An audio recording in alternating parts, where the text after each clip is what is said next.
Pupunta ako ngayon ng Impanta. Kasama ko si Kuya Neil. Kasi may endurance kami August 22, 23. Endurance kami ng Pabicol. Starting grid namin ay sa Impanta sa May Marquez. So pupunta kami ngayon doon para magpa-reserve ng kwarto. Pagkatapos ng PRI, makatulog muna kami bago kami mag-take off. Babakbakin namin yun ng 24 hours.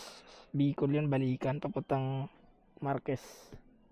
Doon ang starting line, doon yung finish line. Ganito mag-endurance guys. Pwede naman, hindi na kami kumuha ng kwarto doon, pero mas gusto namin kasi para mapagpahinga kami ng maayos. Ang PRI ay alas 12 ng tanghali. Start. So pagkatapos nun, papark nyo ng motor nyo.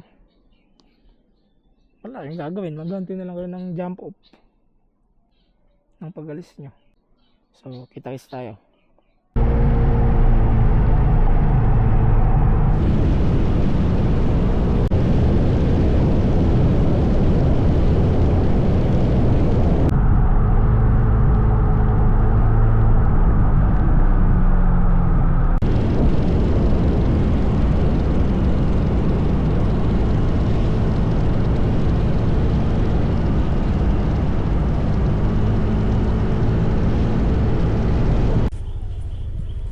Uwi na kami guys. Nakapagpa-reserve na kami ng room at nakakain na rin kami. Babalik ulit kami dito sa 22 para sa start ng endurance.